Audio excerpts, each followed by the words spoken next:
The idea of a player taking the next step to Sean Payton, that might be cliche. But what about a player breaking out? Last season it was Pat Surtain II. He became an All-Pro and a Pro Bowler. Who will it be this year? We'll take a look into the crystal ball next on Countdown to Camp.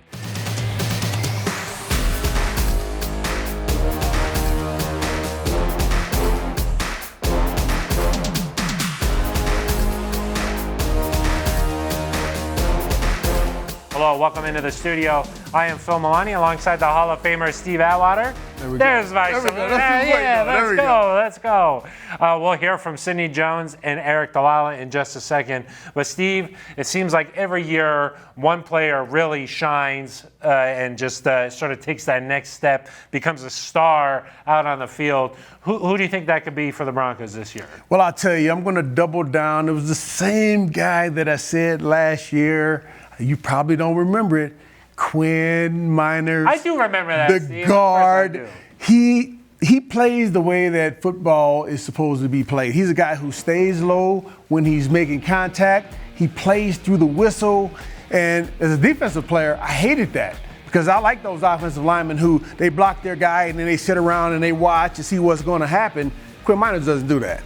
He blocks his guy, and once he's done with him, he's looking for somebody else. And I hated that from offensive players. So Quinn Meinerz is my guy that I think is going to have a breakout season. If he remains healthy, I'm predicting he's going to have his first Pro Bowl on his hand.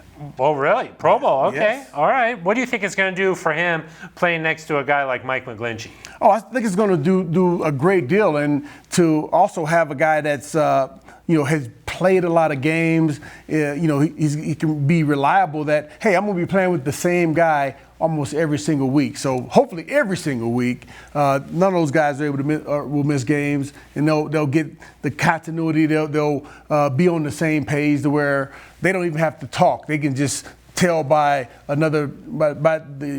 his teammates' movement what he's going to do and what he needs to do. That chemistry is so important along the offensive line. Never really had that last year. The guy I'm going to go with, this might be cliche, but Jerry Jeudy. Jerry Jeudy, I like it. A lot of people are expecting him to really flourish in this Sean Payton offense. You take a look at some of the weeks that really stuck out last year. That Seahawks game, I thought that was it. 102 yards, that touchdown. I was like, all right, this is the year, but we had to wait until the end of the year, Steve. Week 14, the 3 touchdowns against the Chiefs. On Christmas Day, he was really the only Broncos player that really had a great game in that one.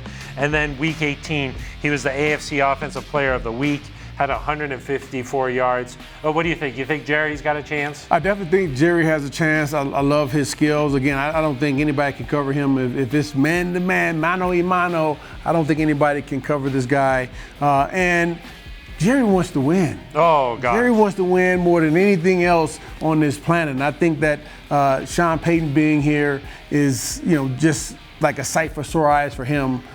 It's going to be a great year for Jerry Jeudy. And he was asked, about the coaches that he's played for, Nick Saban and then now Sean Payton. Are there any similarities there? He said, yeah, they're both kind of the same guy, except Sean's funnier. He's funnier. That's what he said. Okay. We'll have to see. Yeah. I'm sure he'll be cracking some jokes during the season. Yeah, it'll be interesting. All right, let's send it over to Sidney Jones and Eric Dalala. Guys, who are you taking?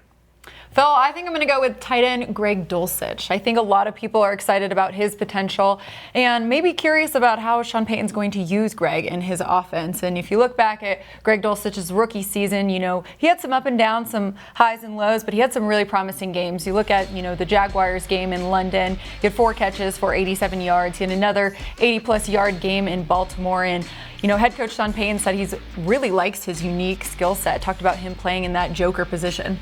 Yeah, a guy that you can get a mismatch for, figure out what sort of package the defense is in, and find a way to get him either one-on-one with a corner, a linebacker, a safety. Just find that matchup that gives you room to work. And listen, Sidney, he was second among all rookie tight ends in a number of categories, despite basically playing only half the season. So he's a good choice there. Yeah. Okay, so I said Greg Dulcich. Who's your pick then, Eric? All right, this might be cheating a little bit. Can you pick a breakout player who was drafted in 2015 if you can, I'm going to go with Randy Gregory. He's never made a Pro Bowl before, but we saw at the beginning of last year how good he was when he was on the field. 2 sacks, 2 forced fumbles early in the year. I think he stays healthy this year, plays 15, 16, 17 games. I think he ends up with double-digit sacks, and I think he's headed to his first Pro Bowl for the Broncos.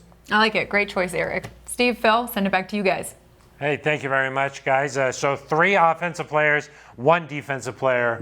Steve, anybody else on defense that you think could be that guy? Well, I like Caden Stern's game.